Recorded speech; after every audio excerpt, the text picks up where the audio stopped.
Good afternoon, everyone. I sincerely thank Vijaya ma'am to encourage and motivate me to make this presentation. I'm just a novice bird enthusiast since Jan this year. I have tried to put together a presentation comprising of some photos we have clicked in the last few months and whatever I have learned about birds in this period. So I'm sure there will be areas of improvements. Any feedback to help me improve is welcome. Now let's begin. As I mentioned, my birding hobby began to take shape in the beginning of this year. I had traveled to the wetlands of Mangalajodi in Odisha this February. During winter, these wetlands attract many migratory birds. It was a stunning experience with the fantastic bird sightings. This got me hooked. After this visit, within a couple of months, I visited Dandeli in Karnataka and Sikkim. Thus, I covered a diverse set of habitats, namely wetlands, tropical forest, and Himalayan terrain. Immediately on our return, we got into a lockdown. And to my surprise, I discovered that we have a variety of birds even in Navi Mumbai.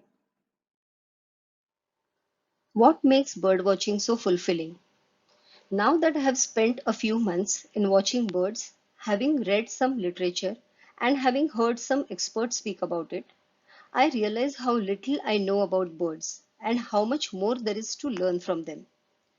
Birdwatching gives joy and it's a feast for eyes. Their habits and skills have inspired humans for generations. Their role in ecology is indispensable as they help in pollinating and controlling pests. I like to quote which says, birdwatching is your lifetime ticket to the theater of nature. Birdwatching has helped me increase my ability to concentrate and observe. It improves my mindfulness. It has worked as a meditation for me. Study of birds is generally carried out by studying various aspects like classification based on physical structure, sounds or calls, geographical distribution, habitats, diet, and their behavior patterns. Study of classification based on physical structures and sounds is quite deep and complex. As a novice birder, I started studying based on the other four aspects, which I will present in this presentation. In the following slides, I have grouped the birds based on the sequence of locations I visited. Due to paucity of time, I have selected only a few birds from each location to speak about, and a few I have put together as a collage before we move to the next location. Let's begin. Let's see some birds at the wetlands of Mangalajodi, Odisha.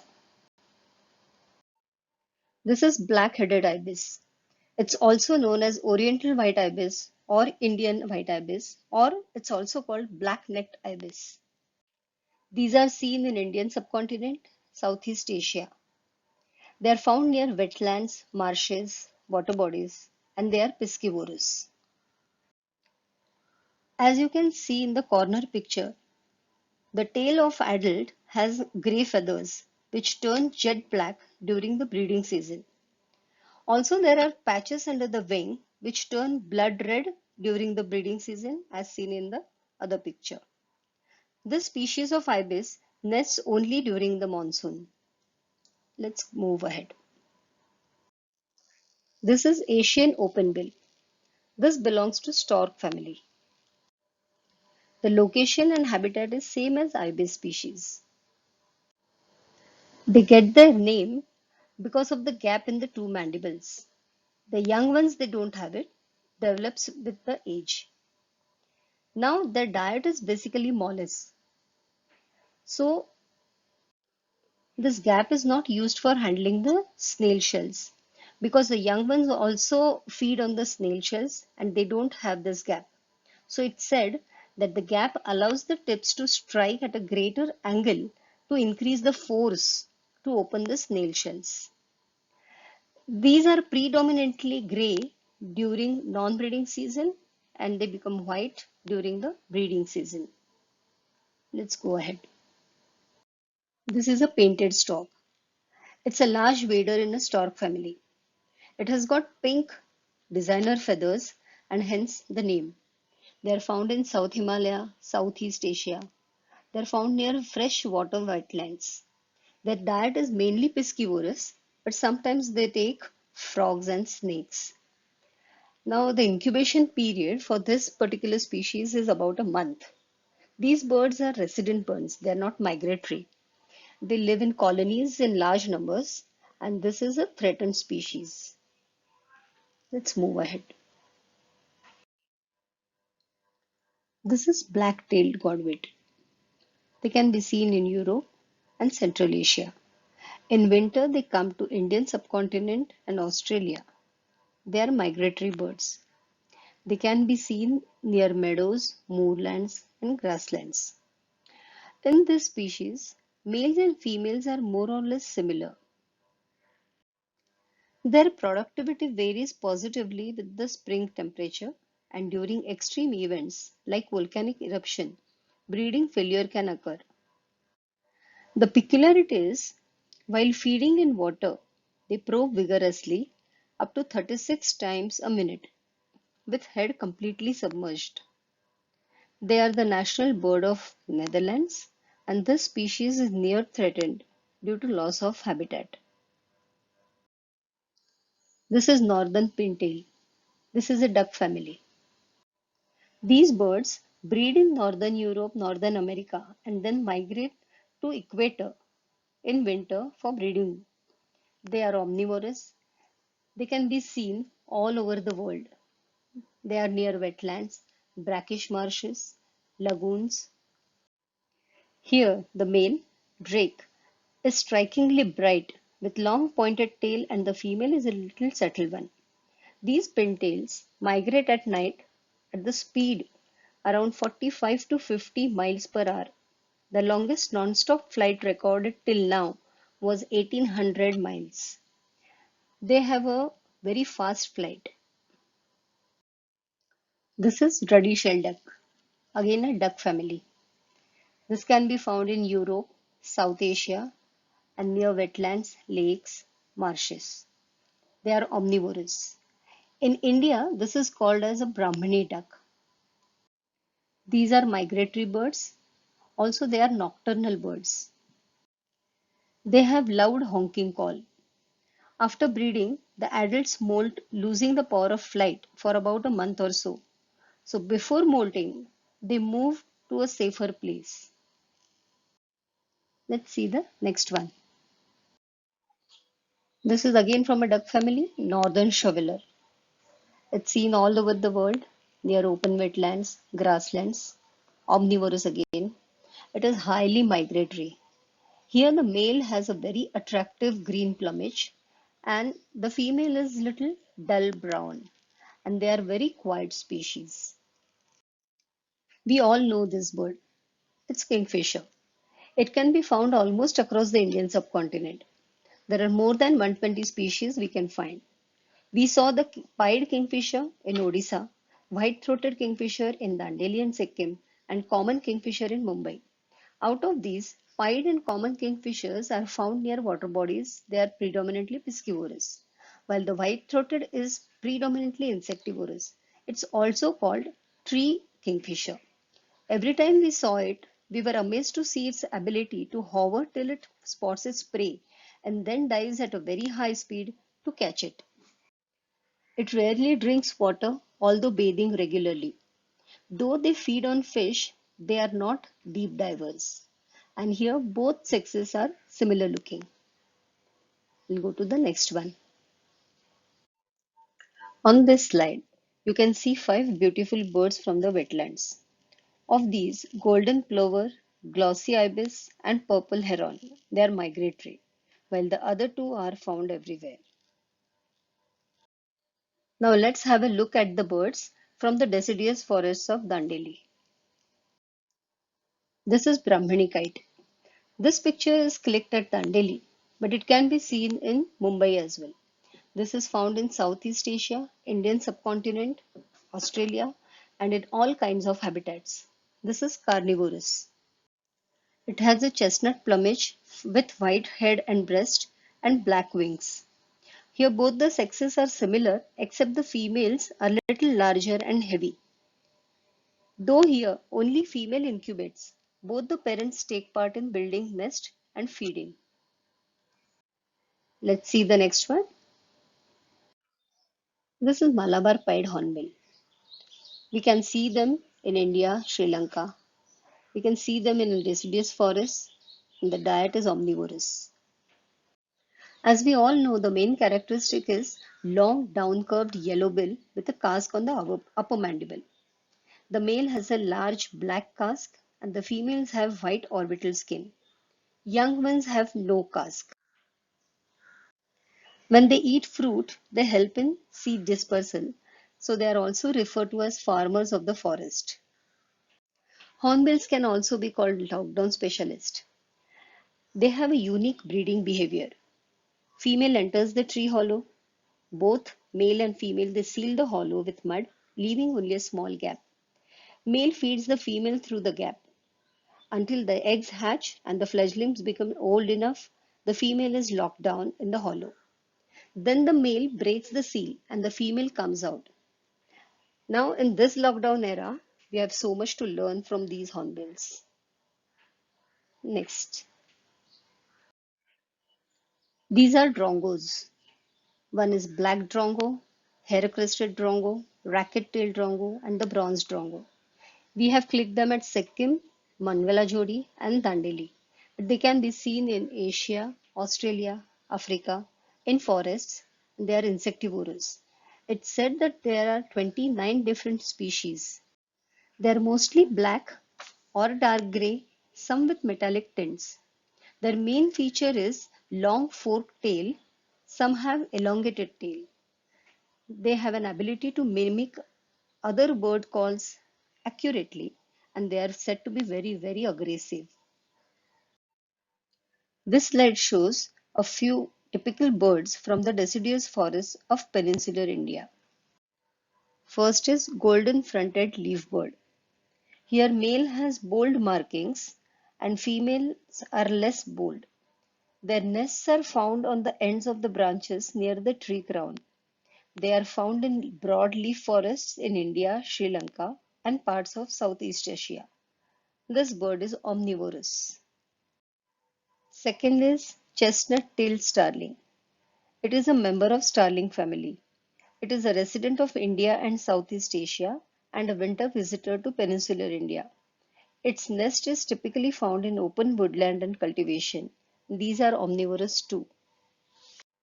This beautiful bird is gray-headed canary flycatcher.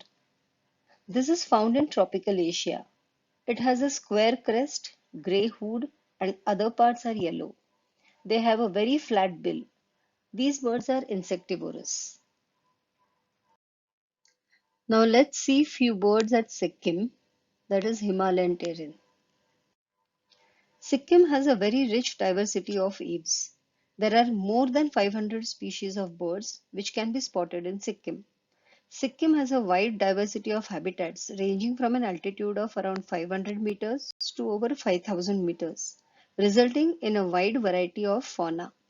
We saw birds with very wide variety of size and plumage in terms of color and pattern. In the following slides, I have tried to cover a few to give a flavor of the variety in Sikkim. This beautiful bird is blue whistling thrush. It is dark violet blue with shiny spots and the bill is yellow, which stands in contrast. Both the sexes are similar in plumage. It is found in Central Asia, China, Southeast Asia in tropical forests. It is omnivorous and it is known for its loud human-like whistling song. Here we can see a bird which is silver grey. Its name is grey bushchat. It's a small songbird found in Himalaya and Southeast Asia. The male is silver grey and the female is dull brown. It has a melodious call. The other bluebird is Verditor flycatcher. This species is named after its distinctive shade of copper sulfate blue and has a dark patch between the eyes. This is also found in Himalaya and Southeast Asia. The males are intense blue and the females are lighter blue. These birds are silent in winter and breeding male has a pleasing song. Here we can see a pair of colorful birds. This is the scarlet minimet. These are with strong dark beak and long wings. Male is scarlet and female is yellow. They have a very pleasant call. And the other one is a green-backed tit with very sweet voice.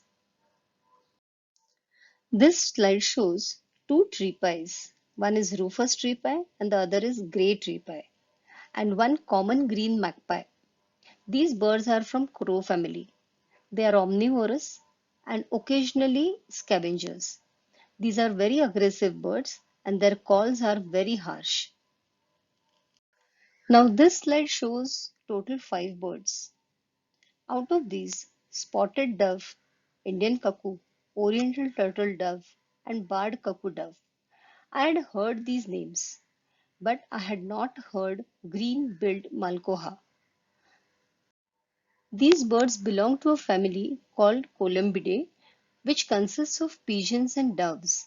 These are stout-bodied birds with short necks and short, slender bills.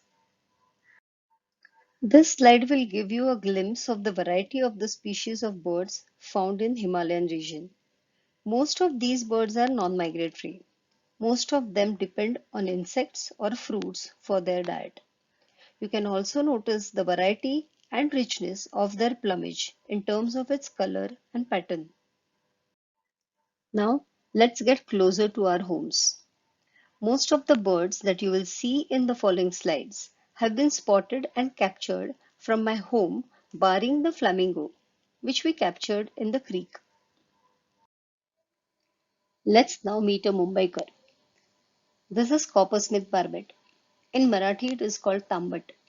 The one with the red crown is a male, and the other one is a female. I have clicked this photo from home during the lockdown period. This bird is found across Indian subcontinent. These are fig lovers and predominantly frugivorous.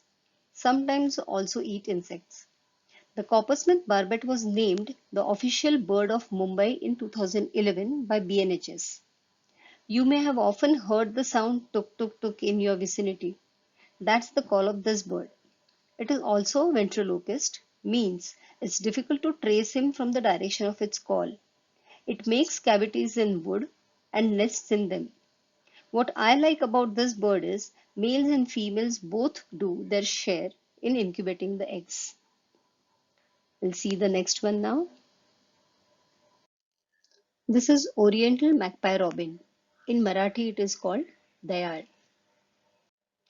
The dark blue and white is a male and the grayish white is a female. They are found in Indian subcontinent, tropical southern Asia, and these are the common birds in urban gardens as well as forests in cultivated areas close to human habitations. They are particularly well known for their songs. In this, the female does the nest building and the feeding young ones, and males spend more time on defense. This is the national bird of Bangladesh. On this slide, we have two parakeets. The upper one is an Alexandrian parakeet and the lower one is a rose-ringed parakeet. These are found across India in forest, woodlands, agricultural lands and gardens, and they are granivorous. Now in general language we say parrot, but true parrots are found in South America. They are larger in size and the parrot family which we see in India are called parakeets. They can be seen in noisy flocks. We have always seen the parakeets in a cage, but since the Wildlife Protection Act came into place, trading and selling of any species that is found in wild is banned, is considered to be illegal. Now these birds, they can even learn to mimic human. The Alexandrian parakeet has a red patch on the shoulder and its tail passes from green at the top, blue further down, and underside it is yellow. These are bulbuls. Bulbuls are another common species found in cities. These are garden birds. They are found in tropical areas almost everywhere. They can be found in wooded areas, farmlands, gardens.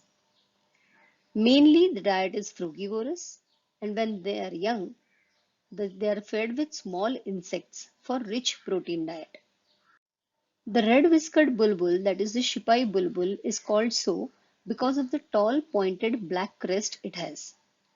It also has red patches on both the sides on the face and a red vent, whereas the red-vented bulbul has only a red vent, and the eggs are pale mauve colored. This is golden oriole. Oriole has come from a Latin word aurum, which means gold. In Marathi, it is called haldia. Haldia is come from halad, turmeric, that is yellow. It's found all over Indian subcontinent in forests, mangroves, gardens, wetlands. Here the male is striking yellow and black with black goggles and red bill, and the female is a greenish bird. Indian populations are resident one, and the other populations are migratory. They migrate generally during night. Female builds the nests, and since orioles feed on fruits, nectar, and insects, they help in seed dispersal. They have a harsh call. Let's see the next bird. These are scaly-breasted munia. Can you see the scale-like feather markings on the breast and belly?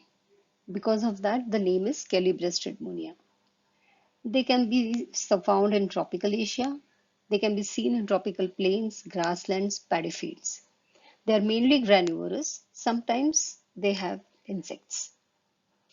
Here, both the sexes are similar. The male is a little darker one. Both build the nest and incubate the eggs. They forage in flocks and communicate with soft calls and whistles. This is a common tailor bird.